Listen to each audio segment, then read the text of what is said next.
দেখুন, ওজন কমাতে এক্সারসাইজের সঙ্গে খাওয়া দাওয়ার ভূমিকাটা কিন্তু অপরিসীম। এই ভিডিওতে আমি আপনাদেরকে জাস্ট তিনটি খাবারের কথা বলছি, যে তিনটি খাবার আপনারা ব্রেকফাস্টে রাখতে পারেন ওয়েট লস জার্নিতে। প্রথম খাবার ওটস। প্রত্যেক 100 গ্রাম ওটসের থেকে আমরা শক্তি পাই 310 ক্যালোরি।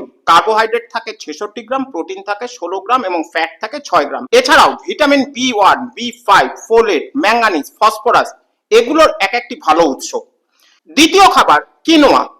অনেকের কাছে এই খাবারটির নাম একটু অপরিচিত, তবে মার্কেটে এখন কিন্তু একদম অ্যাভেলেবেল। এতে প্রত্যেক 100 গ্রাম থেকে আমরা শক্তি পাই 120 ক্যালোরি।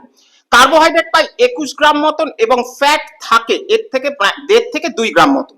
তৃতীয় খাবার হচ্ছে ডালিয়া। প্রত্যেক 100 গ্রাম থেকে আমরা শক্তি পাই 83 ক্যালোরি মতন। কার্বোহাইড্রেট থাকে 18 গ্রাম, প্রোটিন থাকে 3 গ্রাম মতন। সুতরাং বুঝতেই পারলেন যে এই তিনটি খাবার কতদূর পুষ্টিকর, এবং ওয়েট লস জার্নিতে আপনাদের খাদ্য তালিকায় এই তিনটি খাবার কিন্তু অবশ্যই আপনারা অ্যাড করুন।